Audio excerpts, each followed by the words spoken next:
Key number 2 of a leader's visit: stopping by and how to drop in as a leader to make an impact. Now, we just talked about the expected drop-in, taking an expected path when you show up in the morning, midday, and at the end of the day. Now I want to talk to you about the unexpected drop-in. I'm expecting you as a leader, I'm imploring you as a leader to show up in your building where you're not expected or supposed to be. Take a new path from time to time. Get lost in your building. Maybe it's in the boiler room. Maybe you show up where the custodians hang out, where the receptionists gather.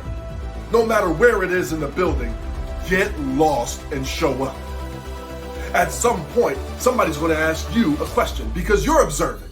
You're asking questions, and it seems odd, and they're going to ask you who you are. As a leader, I'm suggesting you share your name. Hi, well, I'm Andre Young. I'm ... Now you share your title. You're likely to see a couple of different reactions. Some people may be shocked and step back and salute. Not really, but in their professional way. Some people may not be impressed at all.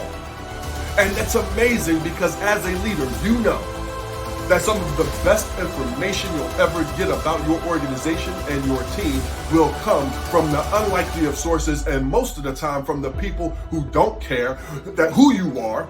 There may be grouches, and leaders don't care where the information came from. They want real information.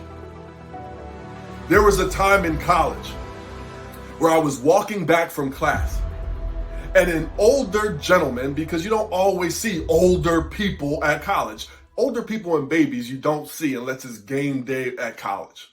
So this older gentleman midweek starts walking next to me on the way back from class.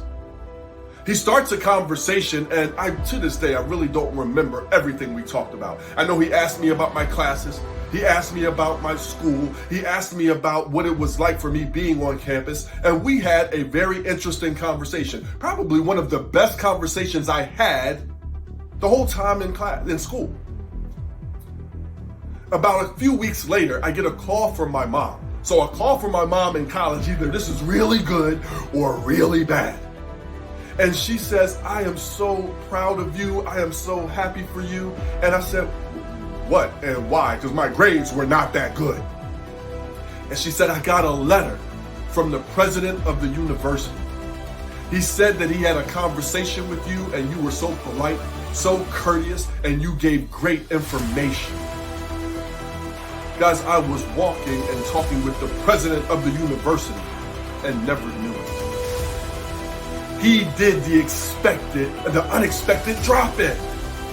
He was somewhere where he wasn't regularly supposed to be, having a conversation with someone he was unlikely to speak with, consumed information, and then hand wrote a letter to my mother. Therefore, for you, as a leader, I implore you to do the unexpected drop-in. Get lost in your building. Speak to people that you normally wouldn't have spoken to. Lead with your name and great questions, not always your title. It's amazing who you will find out that's working with and for you. It's amazing the information that you will gather. And it's even more amazing how you become human to those working under you so quickly. So guys, I hope that you enjoy the unexpected drop-in, as long as you're doing it with curiosity in mind and not being a hammer to every nail and leading with our ego. Guys, thanks so much for tuning in to this way number 2. Stay tuned for way number 3.